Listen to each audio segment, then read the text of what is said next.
प्रिय विद्यार्थियों, आप सभी को मेरा नमस्कार। और आज हम जानने वाले हैं सीबीएसई के द्वारा जो 12th क्लास में योग का पेपर होता है, यानी उसका सब्जेक्ट कोड 841 है। स्क्रीन पर आप देख भी पा रहे हैं।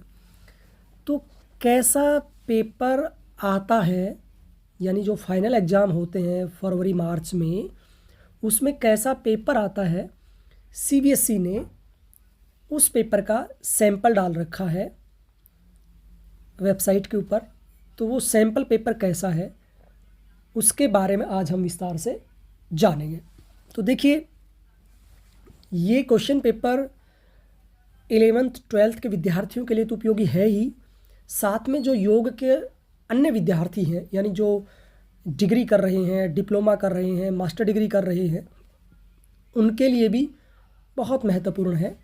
एक बार वो विद्यार्थी भी जो यूजी पीजी स्टूडेंट्स हैं, वो भी एक बार इस पेपर को ज़रूर पढ़ें, देखें कि कैसे क्वेश्चन आते हैं, क्योंकि कल उन्हें टीचर बनना है।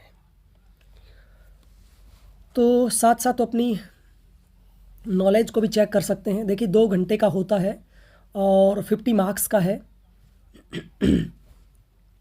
तो 2 पार्ट्स में होता है। पार्ट ए जो होता है वो एम्प्लॉयबिलिटी स्किल होता है, जो 10 मार्क्स का होता है। पार्ट जो बी है वो योग से रिलेटेड है और वो 40 मार्क्स का होता है। यानी सिलेबस तो हम पहले कई वीडियो में जान चुके हैं, ठीक है ना। ये सिलेबस तो हम अन्य वीडियो में अच्छे से जान चुके हैं कि क्या क्या सिलेबस में होता है। हम डायरेक्ट अब जो सैम्पल क्वेश्चन पेपर है 12th क्लास का, क्योंकि हर साल सीबीएसई सैम्पल क्वेश्चन पेपर डालती है, तो अब की बार जो 24-25 का एग्ज़ाम हो चुका है फाइनल, अभी मार्च में ही हुआ है, उसका जो पेपर है फाइनल एग्ज़ाम का 12वीं का 12th का, उस पेपर को भी हम जानेंगे इस वीडियो के बाद। तो पहले हम ये सैम्पल पेपर जो सीबीएसई ने डाल रखा है उसको हम जान लेते हैं। तो देखिए, स्किल सब्जेक्ट है, कोड 841 है। और आजकल private, government, central school, Jawahar Navodaya Vidyalaya आदि में 12वीं 11वीं क्लास के विद्यार्थी इस सब्जेक्ट को अडॉप्ट करते हैं, क्योंकि इसमें अच्छे मार्क्स आते हैं। 50 मार्क्स की प्रैक्टिकल होती है ना। और इसका जो सब्जेक्ट कोड है वो 841 है, 841। तो देखिए, 2 घंटे का पेपर है, 50 मार्क्स का है। Please read the instruction carefully, यानी सावधानी पूर्वक आप पहले जो इंस्ट्रक्शन दी गई हैं, जो गाइडलाइंस हैं पेपर से रिलेटेड, वो आप पढ़ लीजिए। ये जर्नल इंस्ट्रक्शंस हैं, सामान्य जानकारियां हैं। पेपर को अटैम्प्ट करने से पहले ये ज़रूर पढ़ लेना चाहिए। This question paper consist of 21 question in 2 sections, यानी कुल 21 प्रश्न है, 2 सेक्शन है, section A and section B. Section A हमने बात की थी एम्प्लॉयबिलिटी का है, जो 10 मार्क्स का आता है। और हालांकि इसमें ऐसा नहीं है, इसमें स्पष्ट लिखा है section A has objective type questions where section B contain subjective type questions. यानी ए सेक्शन है, उसमें सारे ऑब्जेक्टिव हैं, यानी मल्टीपल चॉइस मिलेंगे, उसमें 4 ऑप्शन मिलेंगे, उसमें सेलेक्ट करना है। बी है वो सब्जेक्टिव है, सेक्शन जो बी है। आगे है, out of the given 5 + 16 21 questions a candidate has to answer 5 + 10 = 15, यानी टोटल 15 क्वेश्चन का उत्तर आपको देना है। Question in the allotted maximum time of 2 hours, अधिकतम आपका समय है वो 2 घंटे रहेगा। All questions of particular section must be attempted in the correct order, इनका मतलब सही सीक्वेंस से ही इनको हल करें, ठीक है। अगला है सेक्शन ए ऑब्जेक्टिव टाइप क्वेश्चंस 24 मार्क्स के रहेंगे, और जो सब्जेक्टिव टाइप क्वेश्चन वो 26 मार्क्स के रहेंगे, ठीक है। तो जो सेक्शन ए है, this section has 5 questions, marks allotted are mention against each question part, प्रत्येक क्वेश्चन के सामने उनके नंबर दिए गए हैं कि कितने नंबर का पर्सन रहेगा ये। There is no negative marking, यानी इस पेपर में किसी भी तरह की कोई नेगेटिव मार्किंग नहीं है, यानी जो क्वेश्चन आपका ठीक है वो ठीक है, जो गलत है गलत है। यानी सही है उसके मार्क्स मिलेंगे, गलत है उसके कोई मार्क्स नहीं मिलेंगे, और नहीं उसके कोई मार्क्स कटेंगे, यानी नेगेटिव मार्किंग नहीं है। Do as per the instructions given, जैसी इंस्ट्रक्शन दी गई है। और ऐसे सेक्शन बी है, उसमें 16 क्वेश्चन है, और उसे जो कैंडिडेट है, जो विद्यार्थी है, जो स्टूडेंट है, जो छात्र है, यानी जो विद्यार्थी है उसे 10 क्वेश्चंस करने हैं, do as per the instructions given, जैसी इंस्ट्रक्शन दी गई हैं और सभी मार्क्स उसके सामने दिए गए हैं। तो ये आपका पेपर खुल गया है। ठीक है, तो सबसे पहला क्वेश्चन है, इसमें स्पष्ट लिखा गया है, answer any 4 questions out of the given 6 question on employability skills. ये पहला जो मैंने बताया था ना 10 नंबर के आते हैं, उसमें एम्प्लॉयबिलिटी स्किल्स होती हैं, यानी रोजगार परक जो कौशल है ना वो होने ज़रूरी हैं। तो इसमें सबसे पहला है, to do any calculation in the spreadsheet we need to use. यानी जब आप स्प्रेडशीट में कोई कैलकुलेशन करते हैं, जोड़ घटा गुणा भाग जो भी करते हैं, तो कौन से सिंबल की ज़रूरत होती है, तो उसमें सिंबल नंबर 2 जो है ना, यानी इसका उत्तर रहेगा आपका ये वाला,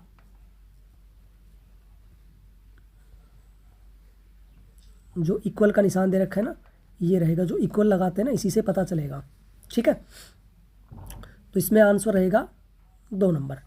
अगला क्वेश्चन है, any message is conveyed in the best way when it is convey in ए।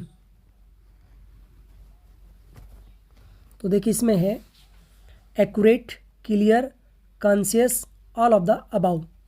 भाई any message is conveyed in the best way, भाई कोई मैसेज है और अच्छे तरीके से आप कन्वे करना चाहते हैं, दूसरों तक पहुंचाना चाहते हैं, व्हेन इट इज़ कन्वेड इन ए, भाई एक्यूरेट होना चाहिए, क्लियर भी होना चाहिए और कंसाइज भी होना चाहिए। तो ऑल अबाउ आएंगे, यानी जो भी आप मैसेज करना चाहते हैं, किसी दूसरे को कोई बात बताना चाहते हैं, तो वो बात की कैसी हो, क्लियर हो, एक्यूरेट हो, है ना, स्टिक हो, एक्यूरेट मतलब स्टिक होनी चाहिए, साफ़ सुथरी होनी चाहिए, क्लियर होनी चाहिए, कंसियस होनी चाहिए, है ना, कोई लगे कोई बात है। अगला है, few sources which could inspire and motivate students to achieve goal are. Few मतलब कुछ सोर्सेज जो हैं जो इंस्पायर करते हो, मोटिवेट करते हो स्टूडेंट्स को टू अचीव गोल, अपना गोल प्राप्ति के लिए, अपने लक्ष्य प्राप्ति के लिए। तो कौन सी वो बातें हैं, तो उसमें महत्वपूर्ण भूमिका फिल्म एंड सोशल मीडिया की रहेगी, एक्सपेंसिव थॉट्स रहेंगे, डे ड्रीमिंग रहेगी, है ना, दिन में सपने देखना, डे ड्रीमिंग का मतलब दिन में सपन देखना, और holiday with family and friends. तो उससे मोटिवेशन मिलेगा क्या बच्चों को।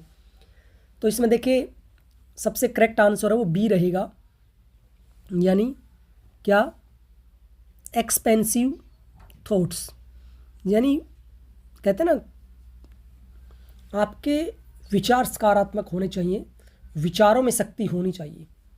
तो बच्चों को इंस्पायर करने के लिए, उनको मोटिवेट करने के लिए, ताकि वो अपने गोल को प्राप्त कर सकें, तो इसके लिए उनके अंदर विचार भरने पड़ेंगे। तो एक्सपेंसिव थॉट होने चाहिए। फिल्म्स एंड सोशल मीडिया से कोई बहुत ज़्यादा फ़र्क नहीं पड़ने वाला है, और न ही दिन में सपन देखने से, और न ही हॉलीडे मनाने से, फैमिली फ्रेंड के साथ घूमने से। एक्सपेंसिव थॉट्स, है ना, विस्तारित विचार होने चाहिए, मतलब बहुत ही सकारात्मक, बहुत ही पॉजिटिव, बहुत ही उत्साही विचार होने चाहिए उसके अंदर, है ना। अगला है, green job initiative was launched by. तो देखिए ग्रीन जॉब जो है उसको लॉन्च करने का जो श्रेय है वो UNEP को जाता है, UNEP। ठीक है, तो UNEP की फुल फॉर्म क्या होती है, UNEP की होती है, यू का मतलब यूनाइटेड, ठीक है, यूनाइटेड होता है, और N का मतलब नेशंस होता है, E का मतलब एनवायरनमेंट होता है, P का मतलब प्रोग्राम होता है, यूनाइटेड नेशंस एनवायरनमेंट प्रोग्राम। तो इस ऑप्शन में जो सही उत्तर है वो ए रहेगा, यानी UNEP। अगला क्वेश्चन आपका, एंटरप्रेन्योरशिप इज ए क्या है एंटरप्रेन्योरशिप। एक आर्ट है, एक साइंस है, बोथ आर्ट एंड साइंस। तो देखिए entrepreneurship is a art and also a science. तो entrepreneurship's ability to create something new is art and process followed is the science. कि जो एबिलिटी है क्रिएट समथिंग न्यू वो art है, वो कला है, और जो प्रोसेस है फॉलो उसको प्राप्त करने का वो क्या है, वो साइंस है। तो रियली में entrepreneurship is art and science. तो बोथ इसमें ऑप्शन रहेंगे, यानी दोनों रहेंगे इसमें, ठीक है। यानी इसका उत्तर रहेगा 3। अगला क्वेश्चन है personality of an individual depends on. जो व्यक्तित्व है वो इंडिविजुअली यानी व्यक्तिगत तौर पर किस पे डिपेंड होता है, फैमिली बैकग्राउंड पर, एजुकेशनल बैक स्टेटस पर, और बिहेवियरल पैटर्न्स पर, और ऑल ऑफ द अबाउ। तो मुझे तो लगता है कि ऑल ऑफ द अबाउ होना चाहिए।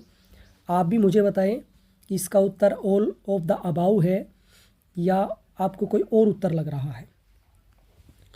Question 2, answer any 5 out of the given 6 questions. तो प्रत्येक क्वेश्चन 1 मार्क्स का है, ऊपर वाले भी सभी क्वेश्चंस 1-1 मार्क्स के थे, ठीक है। तो पहला क्वेश्चन है इसका, neti removes excess mucus and impurities from खालिस्तान कैविटी। जो जलनेति करते हैं, इसमें जलनेति भी हो सकती है, सूत्रनेति भी हो सकती है। Remove excess mucus and impurities किस में से निकालती है? म्यूकस जो कफ निकलता है या गंदगी जो निकलती है ना, वो किस में से निकलती है? वो नजल कैविटी में से निकलती है ना।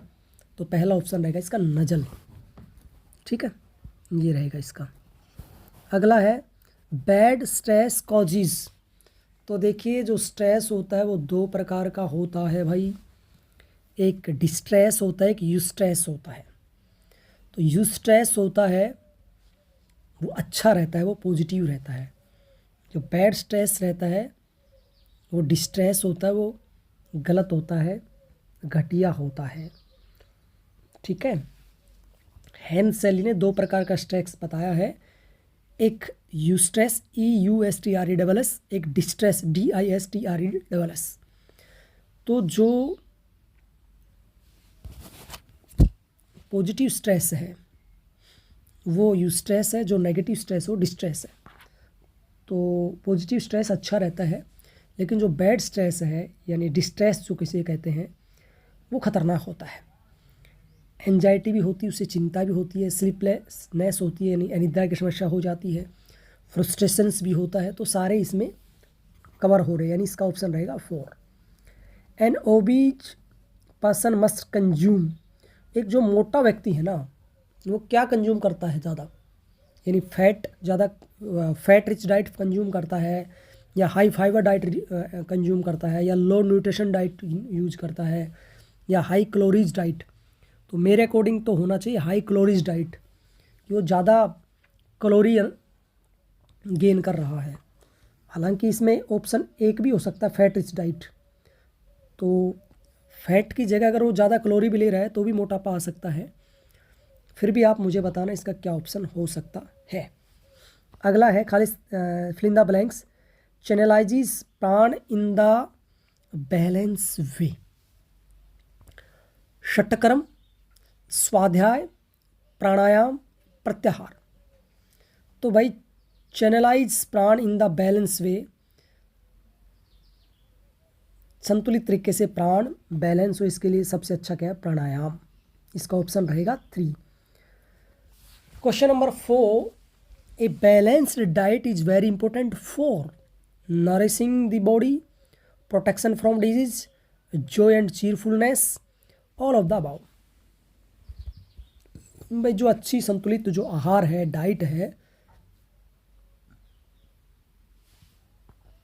वो बॉडी को नरिश भी करता है, यानी बॉडी को शेप देता है, बॉडी की ग्रोथ होती है, प्रोटेक्शन फ्रॉम डिजीज़ बीमारियों से भी बचाता है, और जॉय एंड चीयरफुल, भाई खुशी आनंद तो होगा ही जब ये सारी चीज़ें हो रही हैं तो खुश भी रहता है। अगर आपने देखा होगा थोड़ी असंतुलित आहार आप लेते हैं तो फिर आप खुश नहीं रह सकते हैं, है ना, आनंदित नहीं रह सकते हैं।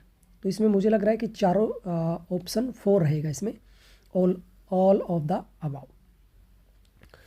भुजंग asana is an example of fill in the blanks asana. इसमें खालिस्तान भरना है। तो bhujang asana is an example of asana. तो भुजंग आसन भाई ना मेडिटेटिव पोस्चर है, ना रिलैक्सेटिव पोस्चर है, कल्चरल पोस्चर है ना। कल्चरल में जो भुजंग आसन है, धनुरासन है, चक्रासन है, हलासन, ये सब कल्चरल पोस्चर में आते हैं, ठीक है। एक होते हैं मेडिटेटिव पोस्चर्स, एक होता है रिलैक्सेटिव पोस्चर्स, जैसे शवासन है, मकरासन है, इस तरह के। आगे फिर आ गया क्वेश्चन नंबर 3, यानी क्वेश्चन है ना उनके पार्ट्स दे रखे हैं ना, तो इसमें भी ऑप्शन है, ये भी एक एक मार्क्स के हैं।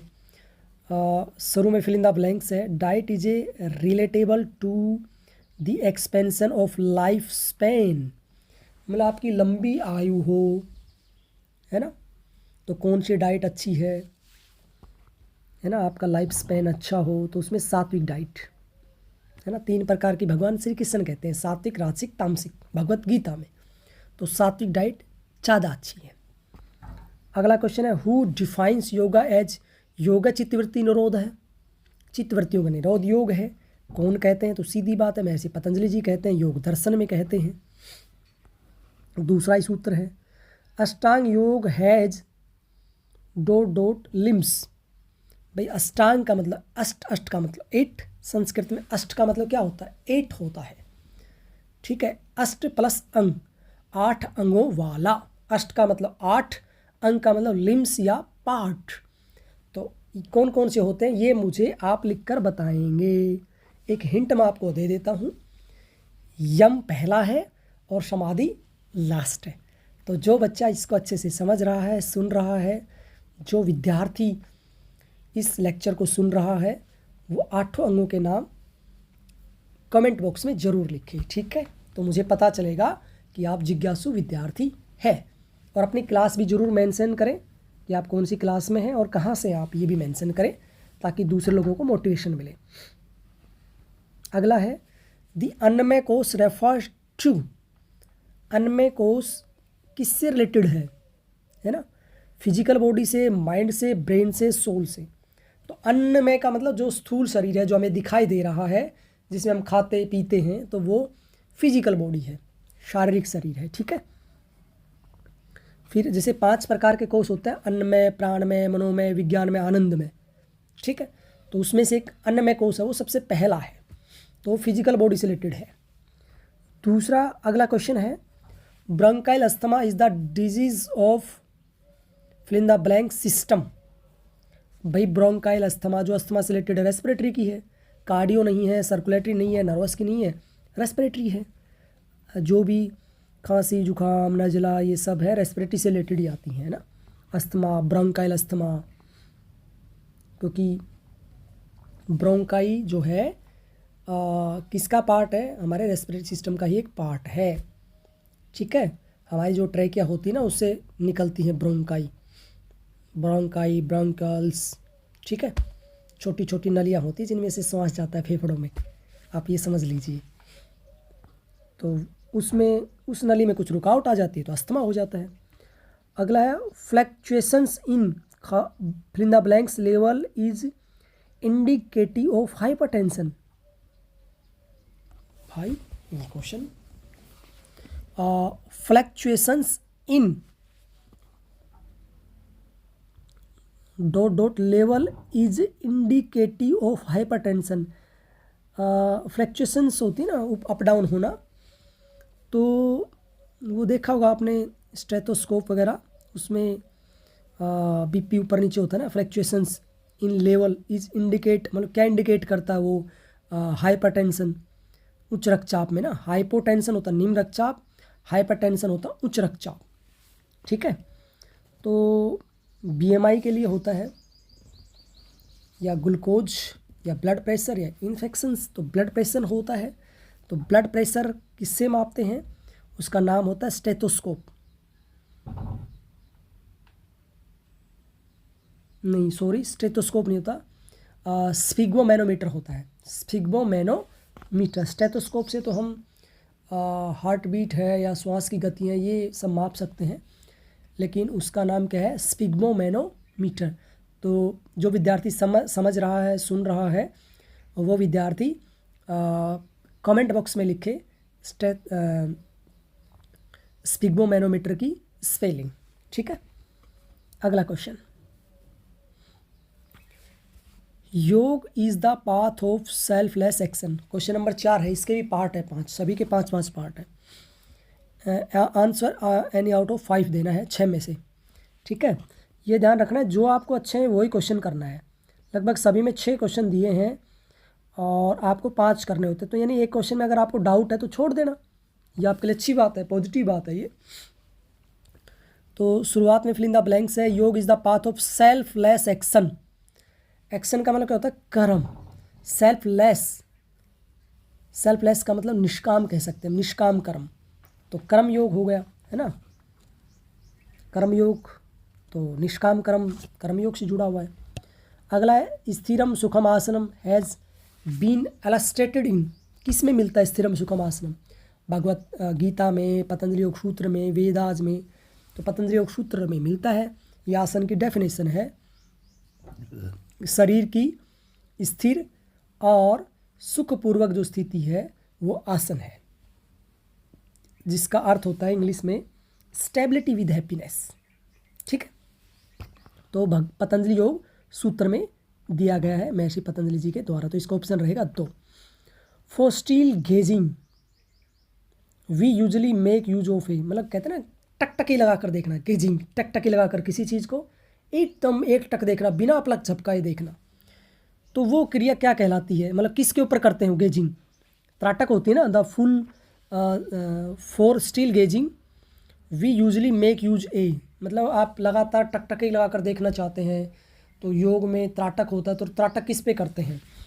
फूल पे करते हैं, बुक पे करते हैं, कैंडल पे करते हैं, पेन पे। तो हमारे वहाँ पर क्या बताया गया? कैंडल बताया गया ना, कैंडल पे करना चाहिए। हालांकि गेजिंग किसी पे भी हो सकता है, लेकिन योग ग्रंथों में कैंडल, दीपक, इस तरह की चीज़ें ज़्यादा बताई हैं।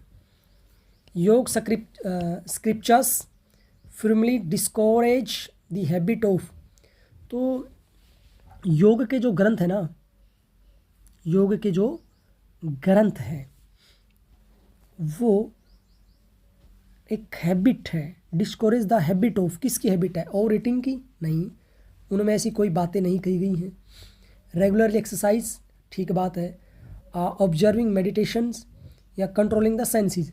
तो देखिए इंद्रियों पे नियंत्रण की बात कही गई है। कंट्रोलिंग द सेंसेस का मतलब होता है, सेंसेस का मतलब इंद्रियां, कंट्रोलिंग का मतलब नियंत्रण करना।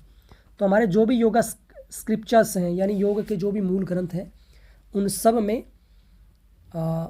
सेंसेस को, यानी 5 हमारी ज्ञानेंद्रियां हैं, आँख, नाक, कान, जीवा और त्वचा, तो उनको नियंत्रण की बात कही गई है। A dot lifestyle is generally the cause of ill health. Ill health का मतलब अस्वस्थ। तो कौन सी लाइफस्टाइल है generally is the cause of ill health? अस्वस्थता का मूल कारण कौन सी लाइफस्टाइल है? एक्टिव, तो एक्टिव तो कभी बीमार ही नहीं होता है। सिंपल भी कोई ज़रूरी नहीं है। सेडेंट्री या क्लासी। तो देखिए इसमें जो उत्तर बनेगा ना वो बनेगा आपकी सेडेंट्री। सेडेंट्री का मतलब होता है कि लेजीनेस, है ना, आलसी, कहते हैं निकम्मापन, आलसी, जानबूझ के ढीला ढाला रहना, तो वो बीमारी का कारण बनता है। यानी जो बच्चा सुबह बहुत लेट उठता है, 8, 9, 10 बजे उठता है, या स्कूल जाने के टाइम पे बिल्कुल उठता है, फ्रेश नहीं होता टाइम पे, खाना नहीं खा रहा है, लेजीपन की वजह से, तो उस वजह से व्यक्ति बीमार होता है। समत्वम योग उच्यते इज द प्रैक्टिस ऑफ। तो भगवत गीता में कहा गया है 2 अध्याय 48वें श्लोक में, योगस्त कुरु कर्माणि संगम तक्तो धनंजय सिद्धे सिद्धो समो भूत्वा समत्वम योग उच्यते। हे अर्जुन, तू योगस्थ होकर, स्थिर होकर, शांत होकर, आसक्ति को त्याग कर, सभी परिस्थितियों में चाहे अनुकूल हो चाहे प्रतिकूल हो, अपने आप को समान बनाए रख, संतुलित बनाए रख, यही तो योग है। तो देखिए इलास्टिसिटी की बात नहीं की, यानी लचीलापन की बात नहीं की, इक्वलिटी की बात नहीं की, यानी बराबरी की बात नहीं की। यहाँ पर इक्वेनिमिटी की बात की है। इक्वेनिमिटी का मतलब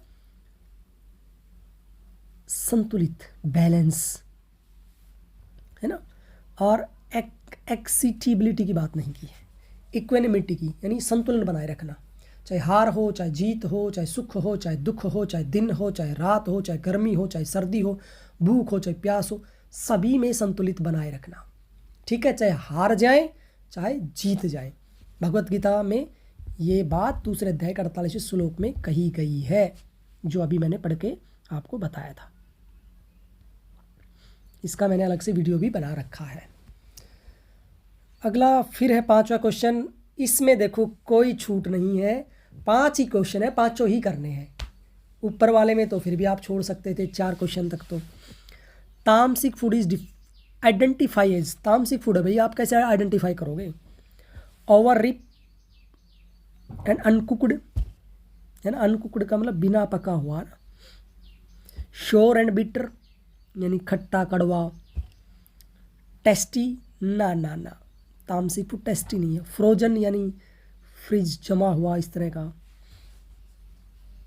तो इसका ऑप्शन, क्योंकि जो ओवर रिप तामसिक भोजन के ना भगवत गीता में भी बताया गया है, सात्विक राजसिक और तामसिक की चर्चा की गई है। तो उसमें अध पका भी बताया गया है। हालांकि कच्चा जो भोजन है वो तामसिक में नहीं आता है। इसमें मुझे लग रहा है फ्रोजन हो सकता है या तो, या फिर दूसरे वाला हो सकता है, सोर एंड बिटर, है ना। तामसिक में फ्रोजन का मतलब बासी से अगर हम जोड़ते हैं तो फ्रोजन ठीक है, बासी से, या फिर सुबह का रखा हुआ शाम को खा रहे हैं इस तरह का बचा खुचा, या फिर इसमें श्योर एंड बिटर आएगा। आप बताना, इसमें मैं क्लियर नहीं हूँ। अगला क्वेश्चन है, people under chronic stress are मोर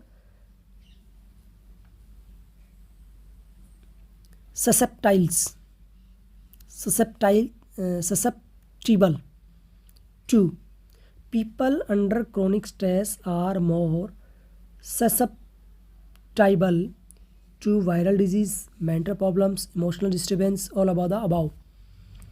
तो क्रोनिक जो स्ट्रेस होता है ना, मैंने बताया ना, एक स्ट्रेस एक्यूट होता है, क्रोनिक होता है। तो क्रोनिक यानी लंबे समय तक, जीर्ण रोग बोलते हैं ना, जैसे जीर्ण, बहुत लंबे समय तक स्ट्रेस हो रहा। एक्यूट होता है तीव्र, यानी बहुत कम समय के लिए स्ट्रेस होना, जैसे कोई दौड़ कर रहे हैं तो कम समय के लिए स्ट्रेस होता है। तो लंबे समय तक जो स्ट्रेस होता है वो खतरनाक होता है। तो वायरल डिजीज़ तो नहीं होती उसमें, मेंटल प्रॉब्लम हो सकती हैं, इमोशनल डिस्टर्बेंस हो सकते हैं, ऑल ऑफ द अबाउ।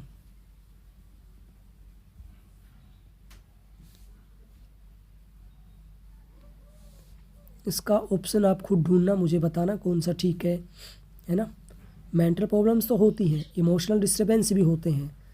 तो वायरल डिजीज़ का थोड़ा सा डाउट मुझे लग रहा है, क्योंकि वायरल का क्रोनिक स्ट्रेस से कोई ज़्यादा लेना देना नहीं है। Milk and ghee are good example of food. Milk and ghee are good example of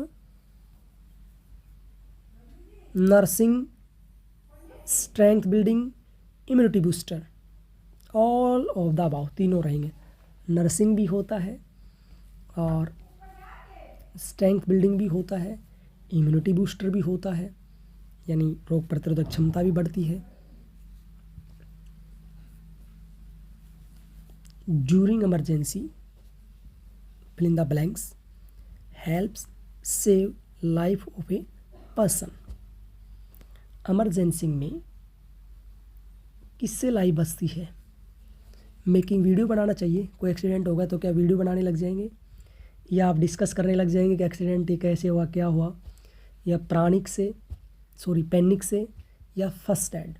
तो देखिए इमरजेंसी में हमेशा सबसे अच्छा रहता है फर्स्ट एड, है ना। फर्स्ट एड सुना होगा ना, फर्स्ट एड, प्राथमिक उपचार। तो प्राथमिक उपचार देना चाहिए। अगला है, in yoga the cleansing technique to purify body are called. योग में जो क्लिनजिंग टेक्निक होती हैं, जो शुद्धिकरण की जो तकनीक हैं, प्रक्रियाएं हैं, वो षटक्रम में होती हैं: धोती, बस्ती, नेति, नोली, त्राटक, कपालभाति। आप लिखना, जो बच्चा सुन रहा है वो इसको जरूर लिखना है 6 क्रियाएं कौन कौन सी होती हैं। The BMI reading of 30 kg square meter and above states the risk of. BMI क्या होता है? Body mass index. तो BMI का एक फॉर्मूला होता है, बहुत ही कॉमन है, बहुत ही अच्छा फॉर्मूला है, आपको पता होना चाहिए। जिस बच्चे को पता है, जिस विद्यार्थी को पता है, वो डिस्क्रिप्शन बॉक्स में ज़रूर लिखे और अपनी क्लास भी लिखे, ठीक है। BMI की फुल फॉर्म लिखना है, पहला क्वेश्चन। दूसरा क्वेश्चन आपके लिए है BMI का जो फॉर्मूला है वो आपको लिखना है, ठीक है। तीसरा क्वेश्चन, इसका उत्तर क्या है। उसकी अलग अलग कैटेगरी होती है ना, कि 20 से नीचे BMI है तो वो वीक है, 20 से 24 के बीच में है तो ठीक है, 24 से ज़्यादा BMI है तो वो फर्स्ट क्लास मोटापा है ना, 30 से ज़्यादा है तो और ज़्यादा मोटापा है। तो रिस्क ऑफ मोटापा होगा, ओबेसिटी होगा, क्लियर बात है ना।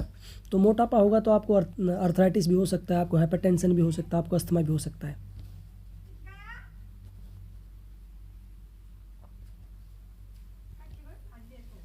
सेक्शन जो बी है, सेक्शन बी में सब्जेक्टिव टाइप क्वेश्चंस रहेंगे और answer any 3 out of the given 5 questions, यानी आपको 3 जो क्वेश्चन है उनका ही उत्तर देना है 5 में से।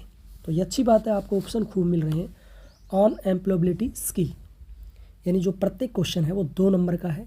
टोटल आपको 3 क्वेश्चन करने हैं, ठीक है। प्रत्येक क्वेश्चन कितने नंबर का है? 2 नंबर का है। टोटल करने कितने हैं? 3 क्वेश्चन करने हैं। टोटल मार्क्स कितने हो गए? 6।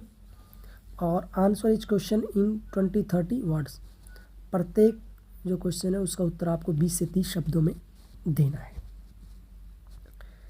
पहला क्वेश्चन है, mention a few ways in which you would help someone to overcome personality disorder. जिसको पर्सनैलिटी डिसऑर्डर है,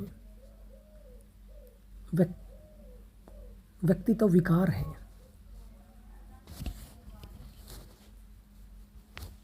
उसको कौन से तरीके हैं, कौन से वे हैं, कौन से रास्ते हैं जिसमें आप हेल्प कर सकते हैं। अगला क्वेश्चन है, while you are attending a workshop or a meeting.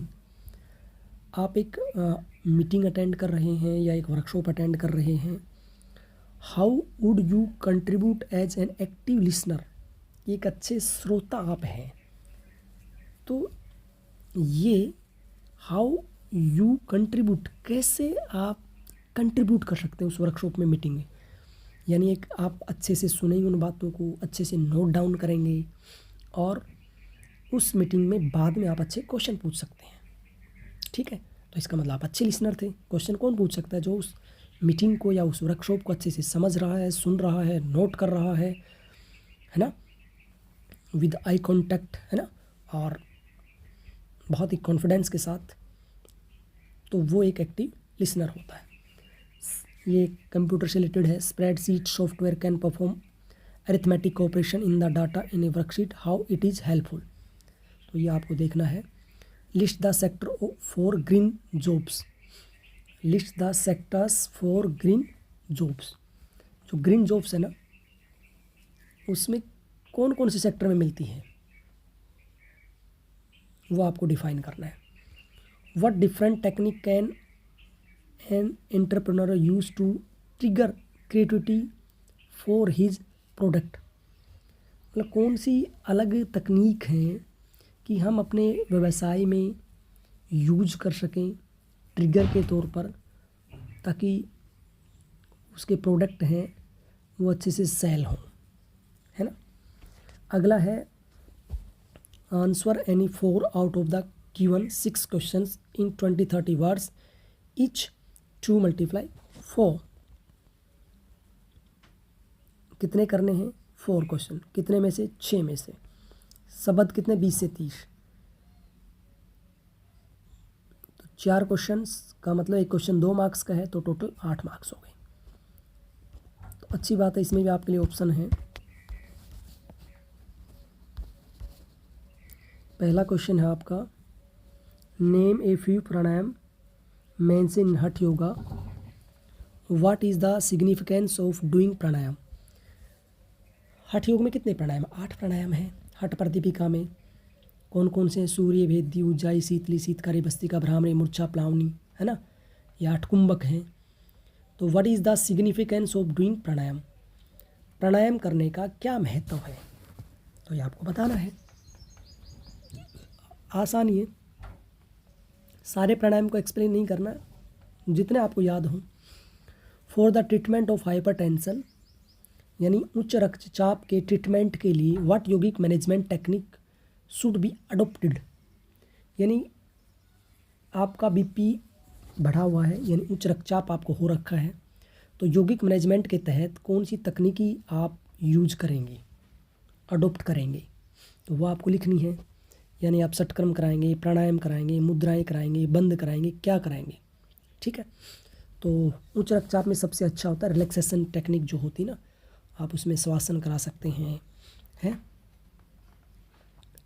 आप उसमें जो ठंडे प्राणायाम होते हैं ना, शीतली, शीतकारी, काकी मुद्रा, ये सब करवा सकते हैं।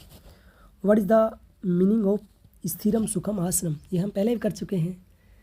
शरीर की स्थिर और सुखपूर्वक जो स्थिति होती है वो आसन होती है ना। आसन जो है अस धातु से बना होता है, जिसका मतलब इसके 2 अर्थ होते हैं। एक तो आसन का मतलब बैठने के लिए जो वस्त्र वगैरह इस्तेमाल होता है, या कोई भी ऐसी सिटिंग के लिए इस्तेमाल होती है ना चीज़, उसको भी आसन कहते हैं। और एक जिस पोस्चर में आप बैठे हैं वो भी एक आसन है, ठीक है।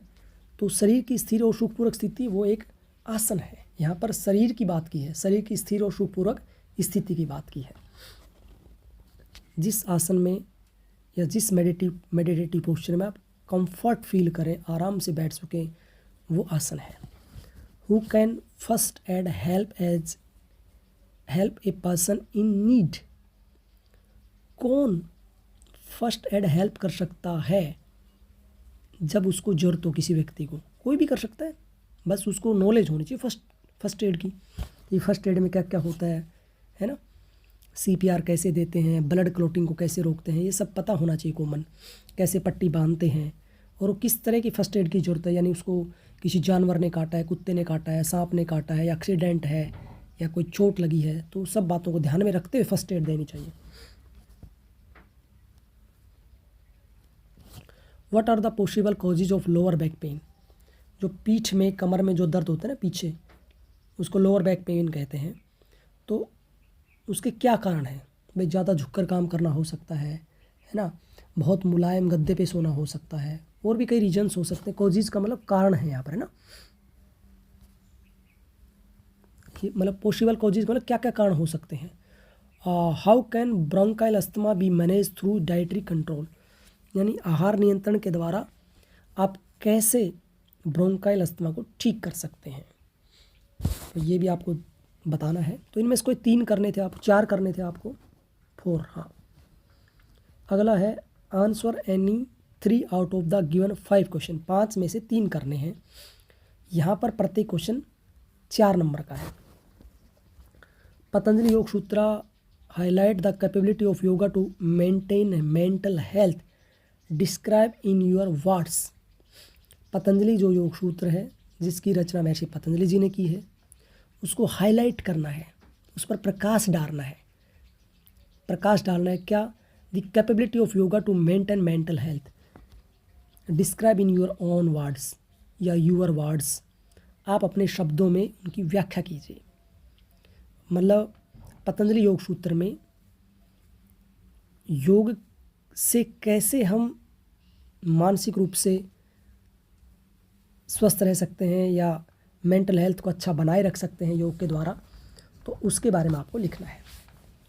बहुत अच्छा बताया गया है मेंटल हेल्थ के बारे में पतंजलि योग सूत्र में। जब आप पढ़ेंगे तो कई सूत्र मिलते हैं ना, चित्तवृत्ति निरोध वाला भी मिलता है उसमें। List the causes that lead a person to suffer from chronic stress. List the causes, causes का मतलब यहाँ पर कारण, क्या क्या कारण है ना, वो लिस्ट बनानी है, यानी उनके नाम लिखने। That lead a person to suffer from a chronic stress, यानी उसको बहुत ही ज़्यादा क्रॉनिक माने जीर्ण, लंबे समय तक स्ट्रेस हो रहा है और उससे वो पीड़ित है, तो क्या क्या कारण हो सकते हैं, तो वो सब बातें आपको इसमें लिखनी है। एक्सप्लेन द सट क्रिया इन डिटेल। सट क्रिया मैंने बता चुका हूँ आपको, 6 होती हैं, धोती, बस्ती, नेति, नोली, त्राटक और कपालभाति। 6 के नाम लिख के और उनको एक्सप्लेन कर दो बस। एलोबरेट अंतरंग योग और बहिरंग योग। अंतरंग योग और बहिरंग योग को एलोबरेट करना, यानी ये क्या है, अष्टांग योग है। तो अष्टांग योग के मैंने बताया था, यम, नियम, आसन, प्राणायाम, प्रत्याहार, धारणा, ध्यान और समाधि, ये 8 अंग हैं। इनमें से जो शुरू के 5 अंग हैं, यानी यम, नियम, आसन, प्राणायाम और प्रत्याहार, ये क्या है, बहिरंग योग है। और धारणा, ध्यान और समाधि, ये क्या है, अंतरंग योग है। ठीक है, तो इनको बताना है आपको। और जो प्रत्याहार है वो सेतु का काम करता है, अंतरंग योग और बहिरंग योग के बीच का काम करता है वैसे। अगला है Priya rarely involve in physical activities. Priya नाम की कोई लड़की है, वो रेयरली का मतलब कभी कभी इन्वॉल्व होती है शारीरिक गतिविधियां जो होती हैं खेल कूद में। She is very fond of eating junk street side, मतलब वो तलाश में रहती है कि जंक फूड खाना होता है, fast food, junk food street side में ना, गली के आसपास जब भी कोई जाता है। And party food. She does not like to play at all, वो खेलना पसंद नहीं करती है सबके साथ। हर पेरेंट्स है गुड गोट वराइट, भाई स्वाभाविक है जब बच्चा फास्ट फूड खाता है, फिजिकल एक्टिविटी करता नहीं है, तो पेरेंट्स को क्या होगी, चिंता होगी। As she no longer first in her usual size clothes, क्योंकि वो इतना मोटा हो गई है कि उसके कपड़े ठीक से नहीं आते, फास्ट फूड खाते, एक्टिविटी करते नहीं। अब इसमें 2 क्वेश्चन दे रखे हैं। What dietary changes does she need to follow in her food. देखिए कितना अच्छा पर्सन उन्होंने बना के दिया है कि सबसे पहले ये बताइए कि कौन से डाइटरी चेंजेस उसको ज़रूरी हैं ताकि उसका फॉलो करे और उसका वजन कम हो। तो पहली बात तो आपको डाइट के ऊपर लिखना है। दूसरा, suggest yogic management for her problem. तो देखिए ये उसकी मानसिक प्रॉब्लम भी है, क्योंकि मन चंगा तो कठौती में गंगा, मन तुझे काहे समझाऊं, घोड़ा हो तो लगाम लगाऊं। तो मन को समझाने के लिए प्राणायाम जरूरी है, और उसके बॉडी को फिटनेस में लाने के लिए क्या, आसन जरूरी है। तो आसन, प्राणायाम और षटकर्म, तीनों क्रियाएं ही जरूरी हैं। षटकर्म, अगर प्रिया की यहाँ पर एज नहीं बता रखी है भाई कितने साल की वो है, अगर एज ठीक है मतलब 17-18 साल की बच्ची है तो आराम से उसको षटकर्म की सारी क्रियाएं कराई जा सकती हैं, है ना, जो वो कर सकती इजीली। कुंजल क्रिया है, जल नीति है, सूत्र नीति है, और जो भी मतलब वहाँ पर जो भी उनको क्रिया कराई जाएगी उससे पहले उसके बारे में अच्छे से जाना जाएगा, उसके हिस्ट्रोलॉजी के बारे में, उसके इतिहास के बारे में जानकर उस प्रिया लड़की के, और यानी उसकी पूरी 24 आवर्स की जो दिनचर्या उसको नोट करने के बाद फिर उसको डॉक्टर सजेस्ट करेगा। जो योग थेरेपिस्ट होता है या योग स्पेशलिस्ट होता है वो उसको सजेस्ट करेगा कि कौन सा डाइट आपको लेनी है, कौन सा आहार आपको चेंज करना है, क्या क्या आपको खाना है। वो तालिका बना के देगा कि मॉर्निंग में ये खाना है, इवनिंग में ये खाना है, दोपहर में ये खाना है, अगले दिन आपको ये खाना है। वीकली जो प्लान होता है वो बना के देता है। कौन सी एक्सरसाइज आपको करनी है, कौन सी षटकर्म आदि की क्रियाएँ करनी है, वो सारा प्लान बना के दिया जाता है। तो देखिए आसान ही है, कोई ज़्यादा हार्ड नहीं है। तो ये आपका 12th क्लास का पेपर था जो अभी आपने देखा, ठीक है। तो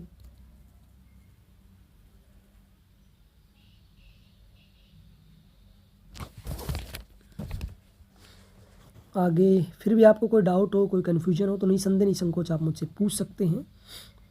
तो आज के लिए इतना ही, और आगे फिर हम चर्चा करेंगे। हम अब पेपर की चर्चा करेंगे अगले वीडियो में। जो हमने अब की बार जो पेपर आया है ना, अब की बार जो पेपर आया है उसकी हम चर्चा करेंगे अगले वीडियो में, उसके बारे में हम विस्तार से जानेंगे। ठीक है, तो आज के लिए इतना ही। आप सबका बहुत बहुत